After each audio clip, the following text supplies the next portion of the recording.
Well, hello friends, I'm David Vos. I hope you're all having a wonderful day. Well, I have managed to put this little whiteboard behind me up on the wall, so it's a little bit easier for me to write on there. This will be number 2 in the series about the Sumerian tablets, and I really didn't know what to name this series because it's really going to be about everything. It's going to be a lot about Egypt. It's going to be a lot about the pyramids. It has a lot to do with the Sumerian tablets, but it has a lot to do with just all this information. It has a lot to do with the book of Revelation. Understanding the Bible as astrology. And I kind of get this a little more centered. Wow, where to begin today? Well, we've got some stuff that literally I am exuberant. I am mystified. I am tantalized. I spent my whole life, like all of you, being in the dark when I was a younger man, and I just remember thinking, what does this mean? What does that mean? And nobody had any answers, I did a lot of searching and trying to figure out what the Bible really meant. Well, I think you're going to be surprised, because today I'm going to show you some things that not only interesting, but I think today I'm going to show you something that's going to prove. I think it's going to prove a lot of the things that we've been talking about are true. And I mean prove. In fact, I was thinking about if I could find a mathematician, because I'm not a mathematician, and I couldn't verify anything mathematically or anything for you because I'm not accredited. I didn't go to school. I'm not a physicist, and I'm not a mathematician. I don't have a degree. So someone who wanted to look this information over that I'm going to explain to you today is, I believe that it could be proven that there is probably no other way possible for this information in the book of Revelation chapter 17. There's probably no other way to take it than the way that I'm showing you today. And if that's true, we not only prove the interpretation of Revelation chapter 17 today, but proving that also proves that everything else we were talking about, astrology, various other things that we've been talking about, it proves it all. So stay tuned today, because we're going to get into something that's just absolutely very, very amazing. Now, remember, yesterday we talked a lot about this pyramid, and we had said that these passageways and so forth represent inside the brain, that this was the Goshen, the Delta, the Nile Delta area. This was the river of the Nile, which it looks a lot like that in real life. That's just about the shape of the Nile River. And we were saying that there are 3 pyramids right here, which is the Giza complex, and there are the three major pyramids are right there, and Heliopolis, the city Heliopolis, is right here, and you run a line through there. And you come to Heliopolis, which was a big labyrinth back in the day. It was destroyed by Alexander the Great, and they moved this library up here to Alexandria, and that was destroyed by the Catholics and burned down by the Romans in 295. This, at one time, held all of the ancient wisdom and knowledge that mankind had at that time. Okay, now I'm sure there are other books somewhere in the world or other libraries, but this particular spot is the center of the world. Geographically, this is the center of the world. And this is highly significant because, as we were saying yesterday, these temples all represent stars. You can take an astronomy, a map of the stars, place it over this area, and each one of these temples correspond to one of these stars in heaven, or one of the astrological signs. So what it's trying to tell you, obviously, from what we learned yesterday, is that this is the head and this is the spine. And there are going to be various temples all the way down this river. This river, as we have said before, represents the Milky Way galaxy. This area here represents the, in astrology, the top of your head is where, in astrology, Aries begins. And like an embryo, a person goes around this circle, starting here with Aries. This represents your head, and you go, the body goes around like this, and the feet come out here to Pisces. Now, I know I'm saying things over and over again, because those of you who watched the video yesterday have already heard all this. But I'm just kind of rehashing this because I want to get into something here. So, these Pleiades are in the Aries constellation, or house, the house of Aries. And then those three stars that we were talking about that represent those three great pyramids are in the constellation of Orion in the house of Taurus. And then Sirius, the star Sirius, is further down in Gemini. So what that means is we've already started from the top and we're starting our way down.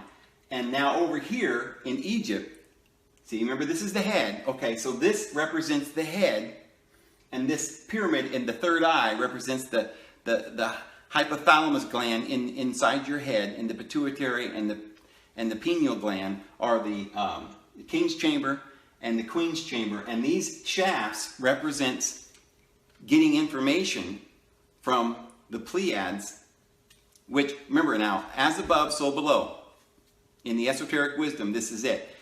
That we are a microcosm of the macrocosm, and even the Apostle Paul used the word, we are the heavenly man, and we are a replica of that. That's in Hebrew called the Adam Kadmon. That's an esoteric term for this understanding that we are a duplicate, the exact image of our Father in heaven. So the great heavenly man, then, we are a duplicate of that. So everything in your body, your head, all the way down to your toes, is represented in astrology. And it is a microcosm of the great macrocosm. So everything has the same thing. We have 7 chakras. Our solar system has 7 planets, and they correspond to those planets. And so the same thing happens with the whole universe, the whole galaxy. But in our galaxy, then, this place called Orion represents the place in Taurus, as we said, which is the back of the brain, the brain, the part of the brain that's called the cerebellum, and Aries was the cerebrium.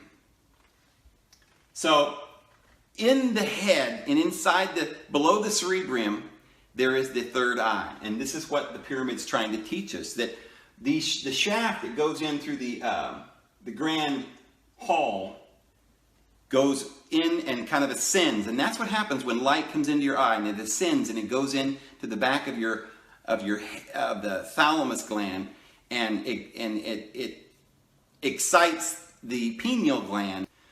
Now, the spiritual enlightenment is only ignited or excited when you receive spiritual influences. See what I'm saying is that you can get light through the eye and go through through this passageway into the king's chamber. So the pineal gland is excited through light through your eye. But there's another way to excite the pineal gland that will open the third eye so that you can be enlightened. And that way is receiving spiritual light, not through the eye, but through this shaft that goes all the way up to Orion. And then the Queen's Chamber has a shaft that goes to the star Sirius. And so we covered this a lot yesterday. Now, so this is the head that we talked about, the fact that there are 7 temples and 7 cities up here in the Nile Delta that represent these 7 stars called the Pleiades. And the Bible talks about the sweet influences of the Pleiades. And those are directly above us, above our heads. When a man stands up, he receives energies through his head, from the sky, from astrology, from the sky. And each one of these houses represent houses in your body, from your head down to your toe.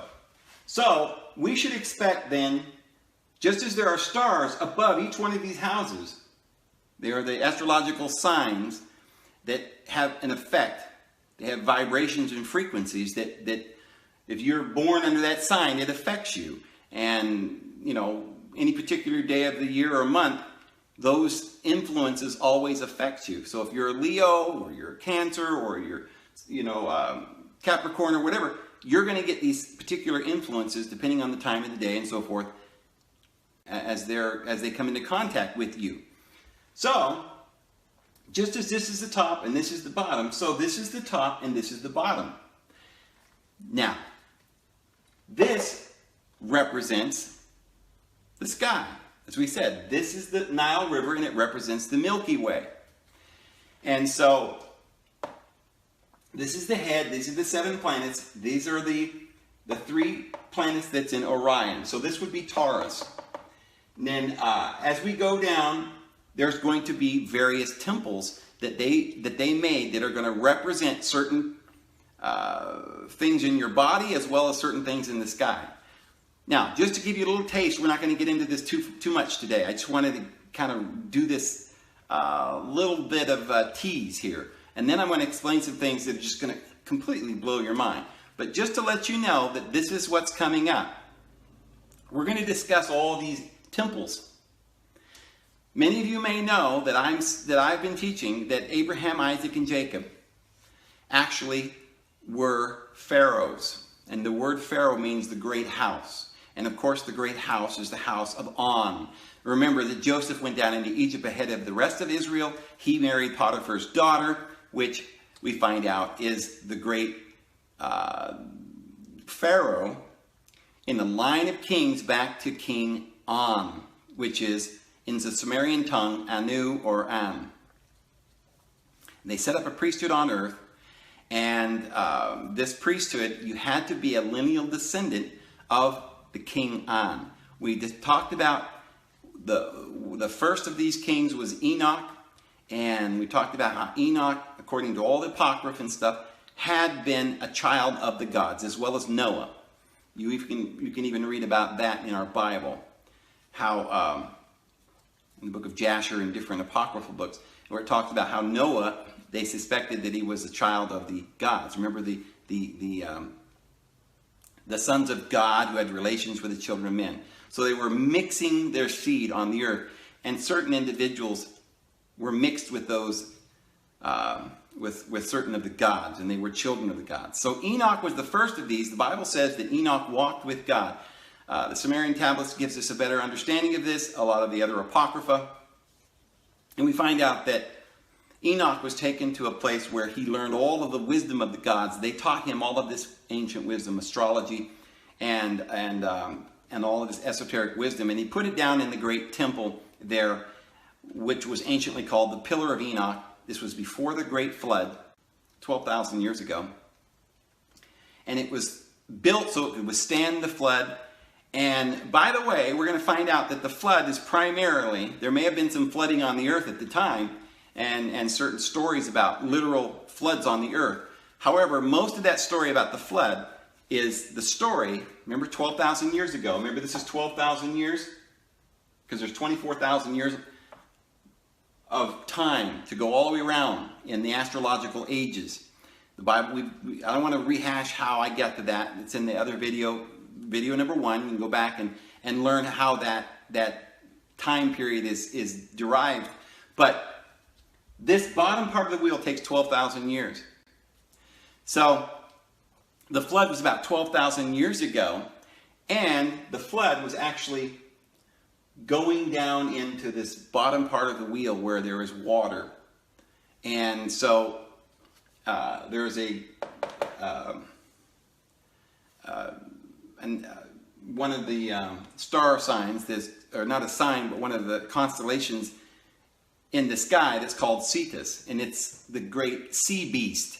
And it's the same thing that the Bible's talking about when it says Jonah was eaten by this whale, and he was in the belly of the whale for 3 days and 3 nights, and this is the 3 days and 3 nights that he was in the belly of this whale, Cetus. The book of Revelation talks about it as a beast that come up out of the sea. And so this beast then is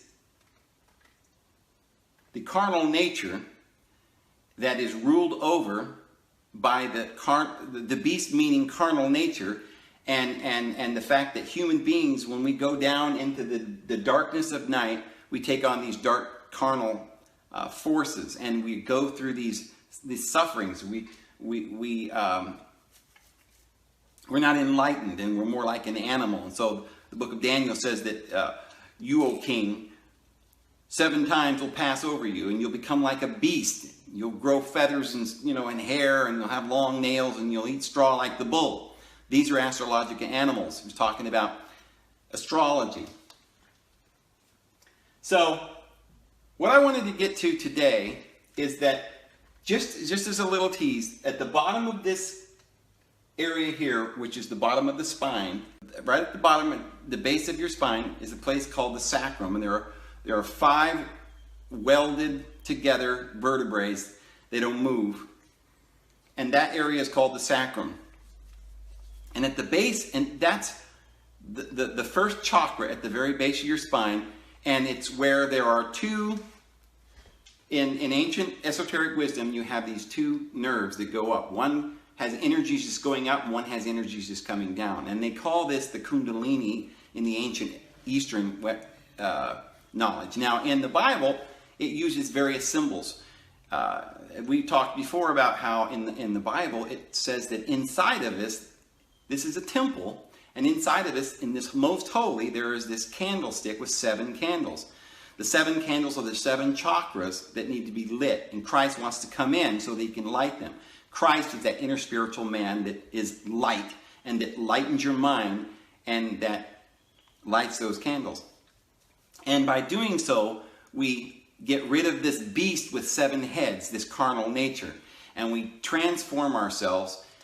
The Holy Spirit transforms our mortal bodies into immortality eventually, according to the Apostle Paul. And so we are changed. And this is going to happen to everyone eventually. We're all going to be changed. See, the last trump. Well, at the base of your spine, this candlestick is where it stands. In the Kabbalah, this is called the tree of life. Your spine is the tree of life, and there's this serpent winds around the tree of life, or the tree of the knowledge of good and evil that goes up through the middle or the center of the garden. And the serpent then is the DNA, or that prana force, the energies that are coming up from your lower carnal nature, that you raise up through your body, and they are transmuted, and we transform the 7 vices that are the 7 heads of that wild beast into 7 virtues, and the candle is lit, and then we receive the Holy Spirit. And then on top of our head, our crown chakra is lit, and it's a twin flame, or in other words, the physical and the spiritual then are married or wed, and it makes a twin flame. In Eastern religions, they call that the lotus flower. So every different mystery school, had different symbols, slightly different symbols, but basically the same message. So then, as well as the 7 candlesticks, there is also the 2 nerves that go up. Now, in the Bible, that is called 2 pillars, the pillar of Jachin and Boaz, and they were built by Solomon. If you go to, according to the Bible, about 1000 BC, it says that Solomon built a kingdom. And it was so amazing. I mean, he said it was the most magnificent kingdom in all the world. And everyone in the world came to look at Solomon and see his wisdom and this temple that he built for the Lord. And it was the greatest temple in all the world, and people were bringing him tribute and money, and it says he ruled everything. But wait a minute. If you're talking about Palestine, that never happened. Go there to this very day, and all you see is the remnant of a one wall, which they know there was a temple there, but that was Herod's temple, and we know that existed. But they have excavated, and they have excavated, and they have excavated, and they have never found this great, magnificent, ancient temple of Solomon. Just can't be found. There are no inscriptions. There is no, just absolute, all the historians and scholars and everything else just cannot find it. However, this exact temple is found in Egypt, right here at the base of the spine, and right in the, just as it says that Solomon built the two pillars of Jacob and Boaz right in front of the temple, that temple still stands there. And it is the largest temple on the earth. And it was built by Amenhotep III. Okay, now do some research, you'll find that that was Solomon. And of course, there's a temple there called Luxor, and right next to it is a temple called Karnak. Now this Karnak was this smaller place that King David had built. It wasn't the temple, but it was more or less just a smaller edifice that King David was able to build. But it was his son Solomon that built this magnificent temple. And it describes it in different ways.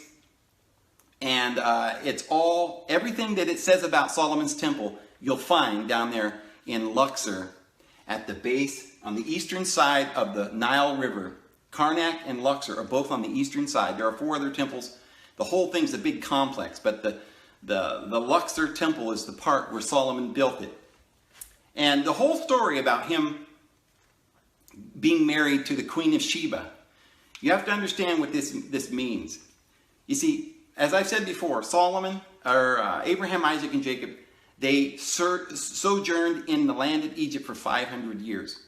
Now, we've always just assumed that they were just out there slaving away, or all this bunch of slaves, right? No, wait a minute. They started off, even in our own Bibles as we understand it, they started off as the rulers. Joseph was the ruler, and all the children of Israel went down. Now, even if they actually were slaves, they weren't pharaohs, well, we know that Joseph was a pharaoh, that he married the pharaoh's daughter, and in Egyptian law, it's the pharaoh's daughter that has all the royalty, and she anoints her husband, and he becomes the pharaoh. So it was that way. The fact that he was given his daughter actually means that he was given the throne of Egypt. Now, the Bible doesn't say how long after that, whether his children ruled as pharaohs or what. But there is a lot of evidence, and I've done some other videos, and I can tell you that the very first pharaoh of that dynasty was Abraham. And it even mentions it, but it doesn't say Abraham. It says Ibrahim. And then it uses the word Isaac instead of Isaac, and Akab instead of Jacob. Okay, and some of the ways that they spell those, we don't hear about them, because all we ever hear about these famous ones like Ramses, well, that was Moses, Moses. Although the great historian Manetho says that Moses definitely was a pharaoh. And so they were pharaohs, but they were pharaohs of Lower Egypt, which actually means the northern part. We know that's where they were. They were in the northern part up in Goshen. Now, we just think, oh, well, have you ever thought about how odd that is? All right, so they lived in Egypt, millions of them.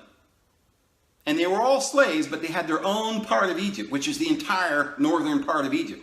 See, that's where the Great Pyramids are. When it says that Abraham died and they put him in a tomb, they buried him in some little cave or whatever, and his wife and everything. All right, so these great pharaohs that supposedly are, pagans or whatever, they got these huge temples and these tombs that we go to today, and we can see these temples that they built and all this stuff. But the great father Abraham, the father of all, the father of every faith, father of faith, that most of the religious systems that we have on the world today trace their whole religious system back to Abraham. And by the way, Abraham, his name was originally Abram, and that means father, as you know. Well, Brahma, that's taken from that same word. Abram is Brahma, and so they know about him in the East. So he was not buried in a cave. He was buried in one of these pyramids. See, these pyramids they served several purposes, and each one of these particular prophets that came along represented different periods of time in the history of the evolution of our race, as well as the fact that they represented certain areas in the heavens, parts of our history. All of this has got to come together, and it's going to be explained in these videos that we're going to be doing. However, what I wanted to get to, there's so much stuff I'm just pouring out, just kind of giving you a tease, because we're going to go through this really meticulously and hopefully and prove all of this. And by the end of this video, your mind's going to be blown, because we're going to show you something that's going to prove all of this teaching is correct. But where is this temple that I've been mentioning, this temple of Luxor that supposedly Solomon was built? You ever wondered why a Jew was named Saul Amon? Saul means sun. Amon, that's the moon. And those are Egyptian gods. Okay, well, who built this temple at Luxor? What was the god that it was dedicated to? Amun. Amun-Ra. Ra is the sun and Amun is the moon. Isn't it odd that Solomon's name is the very name that this temple is actually called? And isn't it odd that at the base of your spine, you've got two pillars that go up? Just like you have the 7 candlesticks that represent the 7 chakras, you also have these 2 pillars which represent these 2 kundalinis that goes up and down the spine. These 2, that the Kabbalah calls Jachin and Boaz. And this is the pillars that we base everything on in our constitution, in our being. Everything is held up by these things.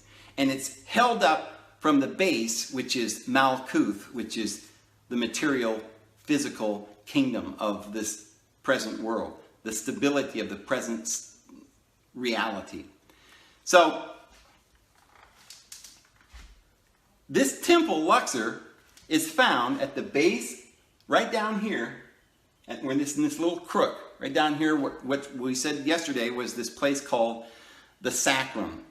And that's exactly where that particular temple should be built. It's a temple, and if you ever go on Google and just look up this Luxor temple, you'll see that it's exactly in the same shape that we're told Solomon's temple was. It has the 3 compartments, and it's actually called the Temple of Man. You can superimpose a man over that temple. Just as you can Solomon's temple that they say supposedly existed, but we can't find in Israel. Well, you can find it, and it's right here. And there are a lot more of these temples. And they all correspond to the 7 or the 12 houses that go from Aries all the way around to Pisces. So now we've talked about, just briefly, the 7 Pleiades that are up here in the brain and the third eye. And we've talked about the Orion down here in the cerebellum, right in here in the back, which is the 2nd chakra on your way down. And Sirius, which is this part, they call it the throat chakra, which I've been explaining is where the mouth and the eyes and the ears, or the physical consciousness, is received. And now we're showing that at the very base is the temple of Sol Amon. And isn't it interesting that we've been fooled all of this time? Because remember, 1,000 years BC is when Solomon existed. He marries this Queen of Sheba. What is this marriage? Remember, they ruled up here in the north, and then there was the southern part of Egypt, which was a different kingdom. And they didn't rule that part. So this is why they ended up having this big exodus and so forth, because the southern kingdom was waging a war with them and was trying to take them over. Well, by the time of Solomon, he had gained this victory because he made this wedding with the Queen of Sheba. And they united the two kingdoms. And he went down here to the lowest part, which is the southern part, and he united in this great wedding. So this is what we have to do. We have to make the wedding occur. And so this is a very spiritual, everything that the Bible's talking about is very spiritual. It has been hidden from us. We did not know that it was there. Not only did we not know what this history was even about, we didn't know where it was talking about. We thought it was over in Palestine. Remember, in 1000 BC, that was before we even know. I mean, we're told that it was in Palestine. But it's not what it says in the Bible. It says Abraham went and our Father in heaven said, I'm going to give you the land from the river of the Nile all the way to the Euphrates. And that's the area that Egypt ruled during that time. And this is why there was a King Abimelech from the southern part of Egypt tried to make a treaty with him, and he wanted to marry his sister. This is talk that you'll find in the ancient customs to make a pact, to bring the two countries to union. But our Father in heaven said, no, I don't want that to happen because Abraham's going to be the only ruler and his descendants. And so there were wars and fights down through the ages until Solomon reunited the whole kingdom. Well, after Solomon died, this was 1000 BC, the kingdom split in two, and then they went into captivity and they were gone. And we don't know where they went. And we think, see, today as Christians, we think we know where they were and they came back. But we don't. The truth is where they actually originally were was not there in Palestine. But when they came back, they brought only one tribe, and that's the Jews. They didn't bring the other 10 tribes. They are still lost. Jesus said they're lost. And so they brought only the tribes, the Jewish people, back. And when they brought them back, that was 600 BC. So for hundreds of years, they were gone. And when they came back, they took the Jewish people and put them in Palestine, and they really began to believe that this was their ancient homeland. It was shrouded in mystery. And when they began to regather the scriptures, all they had, when Ezra came, when they came back to the land, and their scribe Ezra started to put the scriptures back together, they had to just put it back together the best they could. But there's been a great big mystery. In the days of Christ, Jesus said they're lost. Go find them. There's all this mystery. And they asked him all these questions. And are you going to restore the kingdom? You know, the kingdom had not yet been restored. There was a lot of mystery involved. They didn't know who they were anymore. They understood that the ancient Old Testament had mysteries in it that they hadn't figured out yet. And it's actually never been understood until recently that we're beginning to dig these things up in archaeology and ancient works and books, and we're finding out, oh, we were deceived. So this is the reason for this big wedding, the Queen of Sheba. And it says in the book of Solomon, the book of the Song of Solomon, it explains how the Queen of Sheba was a black woman from a type of, maybe like an Ethiopian woman. And we do know that the country of Sheba probably existed down there near Ethiopia. And it was a very, very important kingdom because, you see, who is this woman that Solomon loved so much and made this marriage to unite the world, basically? Who would it be? Well, it's the southern part of this area to unite the northern part of Egypt with the southern part of Egypt so that the mind can be united with the body. So this is the great wedding. And this is what this is really talking about. Now I want to talk to you about something else. The part that I said I had told you that is proof that we're going to find out that this is going to prove everything we've been saying. So, Book of Revelation chapter 17. It says there is a sort of a puzzle. I was just talking to somebody a little bit ago, and I was kind of telling them about this a little bit, and I used the example of a Rubik's Cube. If you had a Rubik's Cube and you figure, you know, and you gave it to people and said, okay, now figure this Rubik's Cube out. Let's imagine that you had a bunch of people in your family and they were all trying to figure it out. And somebody came along and said, hey, I think I got it, right? Oh, wow, look at that. There it is. I got it. Well, it all looked great, except there was one square on it that wasn't the right color. And you said, well, you didn't get it because there's one of the squares that's missing. It's the wrong color. You didn't solve this thing. And they said, yeah, but nobody's ever gotten it that far. I think that's pretty close. That's good enough. I think that's the proper way it should be. Well, here's the thing.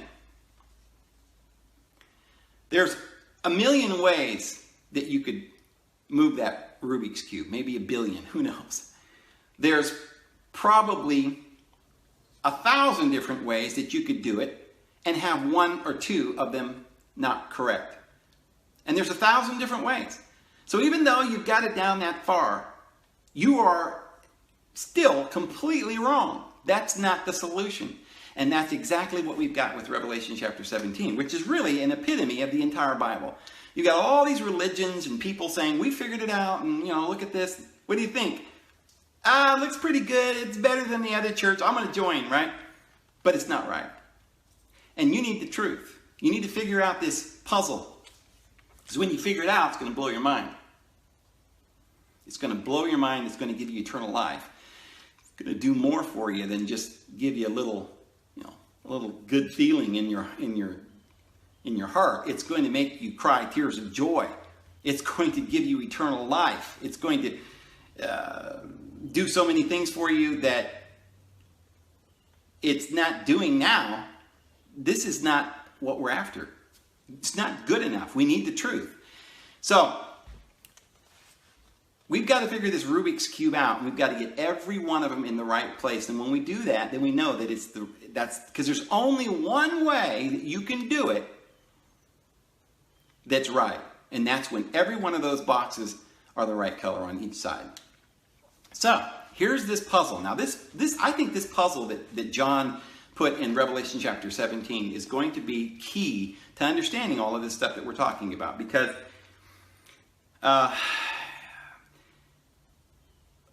the way that's written, if you don't get it exactly right, you don't got it, like I said. And there's only one way that I've ever seen that it works.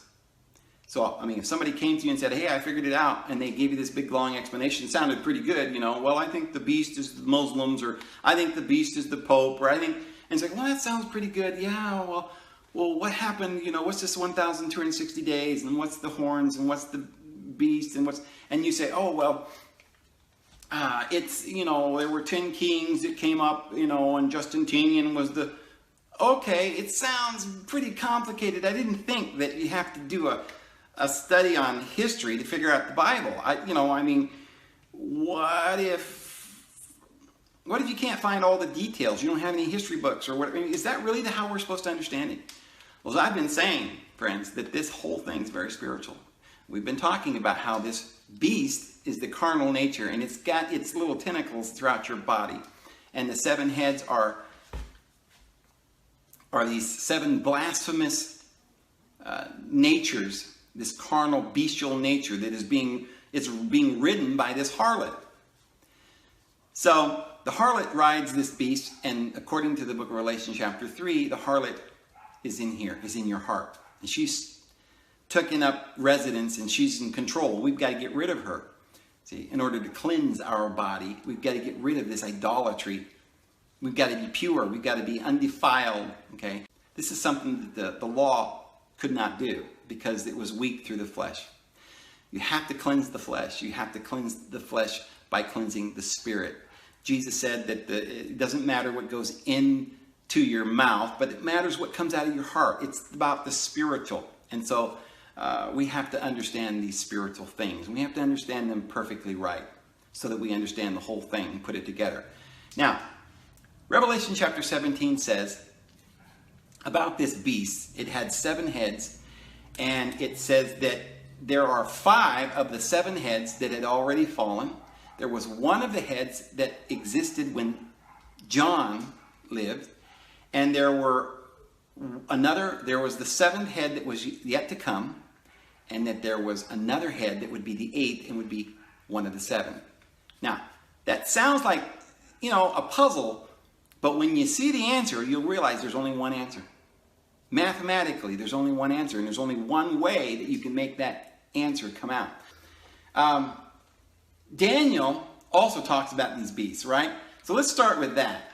Now, Daniel says in I think it's Daniel chapter 4 or 5, he says to Babylon, you were the head of gold. And after you is going to be another kingdom and then another kingdom.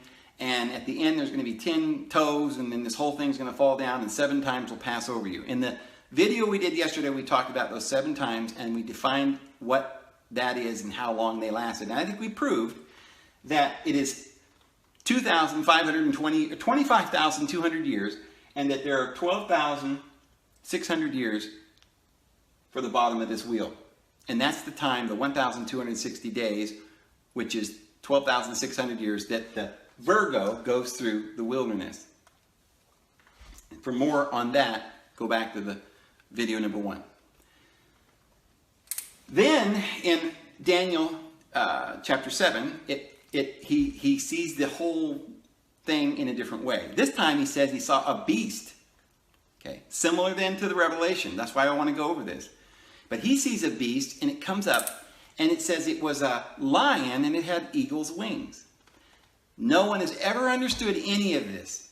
If you can go read all kinds of Christian books and works about all of this, and because they did not and they refused to study the esoteric wisdom, they never did get the sense of what all of this meant. And because they burned all these books and condemned it as the occult and evil, we've lost all this information. Well, here it is. In our astrology, see, it's about astrology, and this lion is not really representing Babylon on the earth. Remember in Ezekiel chapter 28, he's talking about the king of Tyre, and he says, in the garden of God you proved to be, every precious stone was thy covering. You were the anointed cherub, and you fell. The cherub is a beast that had 4 heads, a lion, a bull, a man, and an eagle. And this is just simply the 4 signs of the fixed cardinal symbols of the astrological sign. The lion is Leo. Now, the one thing that's been very confusing to people is these wings. Well, what do the wings mean? Well, they're spiritual flight. Maybe it has something to do with heaven, or they're swift or something. Well, no, this is very, very, very important. This is the lion, Leo. In the astrology that we have today, we have the sun ruling Leo. Now, I'm going to draw that on here for a minute so you guys can see this. We're going to put the word sun here. That rules there. And then the word moon here, because the moon rules Cancer. And then, as we go down, the next is Mercury. And so Mercury rules in 2 of the signs, like this. It goes the sun and the moon, and then Mercury, and then Venus, and then Venus here, and then we've got Mars, and Mars, and then here we have Jupiter. Here we have Jupiter. See, all the other 5 planets, they get 2 of the houses to rule over. There are 7 of these gods that rule over the 12 houses. The sun and the moon get 1 each at the top. Mercury gets 2, Venus gets 2, Mars gets 2, Jupiter gets 2, and then the bottom, Capricorn and Aquarius, is ruled over by Saturn. So we're going to put Saturn there. Now, already you're probably thinking, okay, there's 7 of these planets, and I've already told you guys that the beast has 7 heads, and it represents the dragon or the beast. So, these then, that is what John is talking about in Revelation chapter 17 when he says there are 7 heads to this beast. They are the 7 planets. Now, I think that's proof right there. I think we've already proven it with all of the videos that we've done. I think I've covered it quite well, and we've explained how this beast has 7 heads, is the carnal nature. But we're going to prove this beyond a shadow of a doubt mathematically, because he gives us a little puzzle. He says there are 5 that have fallen, 1 is, and the other's yet to come. And the one after that is the 8th, and he was, and he's not, and he's going to be one of the 7. So this is a very, very precise little puzzle that we've got to solve, and it's got to be exactly, you've got to figure it out exactly. And it's going to, once you figure it out, you realize there's no other way, there's no other solution. There's nothing else that will fit. Well, let's go back to Daniel. Well, in Egyptian astrology, instead of a Leo, they've got the phoenix that rules here, or the eagle. And that bird in Egyptian was Ra, because Ra rules the sun. And the sun, see, is both a lion and an eagle. And that's why when Daniel sees the first beast, he sees a lion with eagle's wings, because it is the sun. The next beast he sees was a bear. Now, you say, well, wait a minute, there ain't no bear in astrology. I mean, well, there is, okay? But most people aren't very familiar with astrology. A lot of people think that the only animals that are in these houses are the ones that we're familiar with, like the lion and the woman and the ram and so forth. Well, there are actually a whole lot of astrological constellations that are in this wheel, and they're all used in astrology. Right adjacent to Leo is another constellation we call the Bear. Well, today we call it the Big Dipper, and there's the Little Dipper. In ancient times, and even today, when you look it up on Google Sky or whatever, you'll see it's called the Arcturus. There's one of the stars in there. Arcturus is where it's in the north. The Big Dipper is always in the north. And so Arcturus is where we get the word Arctic, because it's in the north. But that word Arctic means a bear. So it is the big bear and the little bear. And in our translation, it's kind of confusing. It says he gets up on one side, and you always see these little pictures, picturing him like he's got his foot on the ground and one of his paws and his other feet in the air like that. He gets up on one side, it says, and he has 3 ribs in his mouth. But there's another word, there's another meaning of the word rib. Sometimes they translate it rib, but that word in Hebrew just means side. So it says he gets up on one rib. No, he gets up on one side, and he's got 3 sides in his mouth. Well, again, that word mouth doesn't mean mouth. It can mean in his face or in his presence. So what it's saying is that this bear constellation is going to be on one side, the north. It's up on one side, and the other 3 sides are before his face. And that's exactly what you find with the bear constellation. So that's adjacent to Leo. Then he says, and I saw, so it doesn't have a head on here. Then he says, I saw a leopard with 4 heads. So what could this leopard be? Because actually, there is no leopard in the constellations in the sky. Well, if you do some research, you'll find that the leopard was used to mean the whole sky. Because the sky was always a zoology. That's why we call it the zodiac. It's the zoo. And it's just a bunch of animals. Well, the whole thing was called the leopard because the leopard had spots. And when you look at the sky, it's got all these spots, the stars. And so that's why in the book of Revelation it says it had the body of a leopard. See, the head of a lion and the body of the leopard, because the body is this whole starry sky. And the 4 heads then are, remember now, he's already seen Leo. This is the beginning. The sun is the beginning of the serpent, is the head of the serpent as it goes around and around and around and around. So, because astrology was invented back in the days of Atlantis, right, with Enoch, 12,000 years ago, that's when they were in this sign of Leo. And so that's when they started this, and they put their highest god on top, which was Ra. And so he was an eagle for them. Today he's a lion. Well, he's always been a lion, a royal lion, and an eagle. And this is why our Lord Jesus Christ says he is the lion. He's also the lamb. This is all very significant and very symbolic. So it starts off with Leo, and we've got the lamb and the eagle. Then up in here we've got the bear, and then it says the leopard has 4 heads. Now what could that mean? Well, this head's already gone. After Leo, you have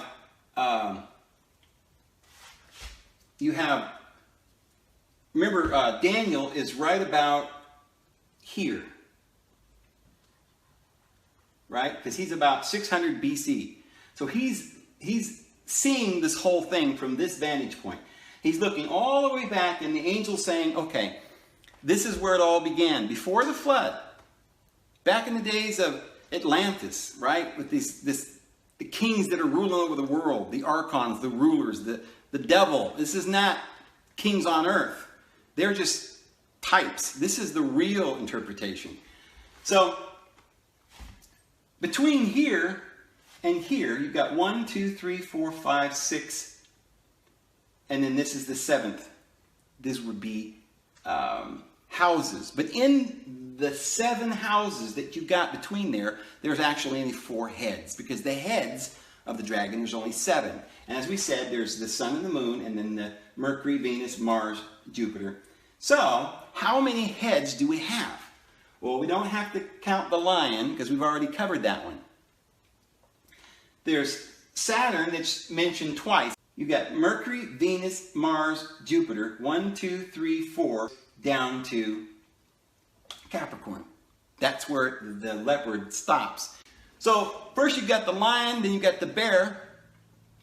Then you've got these 4 heads of the leopard until you come to this something that he wants you to see. 4,000 years before this time existed, and that is Babylon. And that's the one that we have to do. And he really begins to open that part of the parable up and explain this ferocious beast that comes up afterwards that has got this 10 horns, right? It's just there's no animal. It's just a ferocious beast with 10 horns. All right, that is 10. It's a symbolic number, and it means all the kings of the earth. 10 represents a complete number on an earthly scale. 7 is a complete number in time until you rest. So this beast controls all of it. That's what Babylon does. As it says in Revelation chapter 17, or chapter 18, it's Babylon the Great. And the whore is Jezebel that rides it, or she's this harlot, because she's got a covenant with the carnal nature. She shouldn't be doing that. She should have our soul should be covenanted to the Spirit, to Christ, the bride of Christ, but she's a harlot, and she's got a covenant with the flesh. We've always understood that to mean Rome with this 10 kings. We're like, well, I think it was this king and that king or the other king. The other guy's saying, well, there wasn't 10, there was actually 12 kings. And the other one's like, well, if we do it this way, maybe we can get 11. Or, oh, well, let's put a different date. Now we've got 9. Oh, it's got to be 10. It's been really hard to figure out because that's not the solution. Sure, there were lots of kings. Rome ruled the world, but so did Assyria. There were 10 kings under Assyria too. There were hundreds of kings and vassals in different states under Greece, Rome. All of them had this. And in actuality, as I've shown in many of my videos, Rome didn't rule the world. It was Babylon. All of the kings of the world were called czars. Tsars, which starts from Babylon. They called their kings czars. Nebuchadnezzar, Belteshazzar, and, as we said, Germany has the Khazars and the Tsars of Russia and the Caesars of Rome. So it was always Babylon. Even the book of Revelation says Babylon's ruling the world and always has. The book of Revelation is not going into each and every one of these little kingdoms and trying to just give you history lesson. It's telling you a symbolic, grand parable about the real kings that are ruling the world. This is what Daniel's talking about. He's talking about astrology. And he's talking about how astrology starts with the Leo and goes all the way down, and then, well, he just says it's a ferocious beast with 10 horns. All the rest of the kings during the history that he understands and local history, then does this particular thing where it removes the daily sacrifice. Well, the daily sacrifice was the temple sacrifices that were removed from earth when Christ died. So when they murdered Jesus, they did the abominable thing, and they took away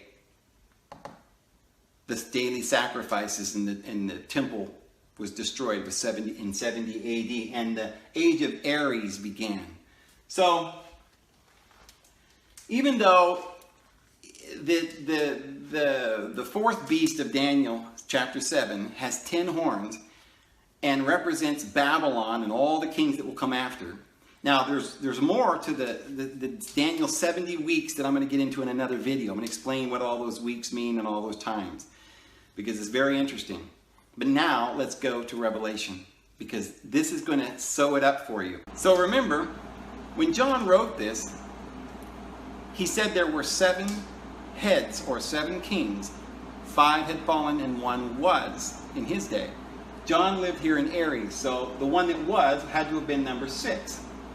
The one that was coming had to be number 7. So we know that right there. We got 7 and 6 right there, we know. But he says before him there were 5 that had fallen. All right. Well, the one up here, or the moon, that had already come and gone, so we'll put that as 1. The sun had already come and gone. That had already fallen. That's number 2. Mercury had already come and gone. That's number 3. Uh-oh, how are we going to get 5 out of this? Well, Venus, you see, hadn't fallen yet. Well, wait a minute, Dave. He's over here. It already fell. No, Venus is over here. That's number 7. They have dual rulerships. And so 7 was still yet to come. It had not yet fallen. So we can't count Venus. Mars, that was the one that existed in John's day. It's number 6. So that hadn't fallen yet. So we can't put number 4 here or here. Jupiter, yes, we can put 4 there. Saturn, yep, we can put a 5 there. Well, the next one's Saturn again. So we can't go and put another one there. And Jupiter, that's over here. That's already fallen. So we can't add it again. So there's 1, 2, 3, 4, 5 of them that had already fallen. There was one that was in John's day. And then there is one that was to come after him, number 7. Then he says, and there's an 8th king. And the 8th king, then, would be the next one, right? But here's how we know that we're correct. The puzzle says, it's a little mystery, it's a little tricky trick here. He says the 8th was, but is not, and yet shall arise, and it is one of the 7. Okay. Mercury is right here. And we already counted Mercury as number 3. How can we count it twice? Because it was only 7 kings. 5 have fallen, 1 is, the other is yet to come. This is not part of the 7. This is 8. So this one is a different one that he's talking about. Not one of the 7, it's the 8th. However, it already existed. It was. Right now, it does not exist, but it's going to come again. But when it does, it's going to be one of the 7. See? Now, if you play that over and over again in your mind, you're going to see that that fits perfectly like a mathematical equation. And because this circle, we already know, basically know in our heart, we've proven from all of the other verses that we've gone over, that this beast has 7 heads and it's this carnal nature, and it represents these 7 heads of the beast, which we know are the planets. Okay? And this is astrology, and this is how it actually is in astrology. There are 7 planets that rule over the 12 houses, and this is how it works, and it fits like a glove. In the days that John wrote, we can definitely prove then that the beast is astrology, and the 7 planets that have these carnal vibrations that have to be transmuted by lighting the lamps of the candles. We have to get rid of the beast and remove all of these vile lower nature forces from our body and cleanse our temple. We have to get rid of this beast. We have to have the Spirit of the Lord. And so he gave us this little math problem, little parable that could not be understood until somebody came along who had the exact answer. And this is, here is wisdom. Let he who has wisdom count the number. So this is what we were supposed to do. We were supposed to figure this out. No one ever had, because Christianity lost sight of the fact that this was all about astrology. And once we return back to the actual esoteric wisdom and we understand this is all about astrology, it all fits perfectly in the wheel. And you can count these beasts, that 5 had already fallen, 1 was, another was yet to come, and the one that was after that would be an 8th, but would actually be one of the 7, who would be someone who was, who is not, and yet shall arise again. There is no other explanation, friends, and I actually would like to put forth a challenge, because I would like to know, is there a way, a mathematician out there or something, who could go over this information and give me the odds that there is any other arrangement other than in a circle with numbers placed exactly the way I've placed them that could come out to a solution to that problem.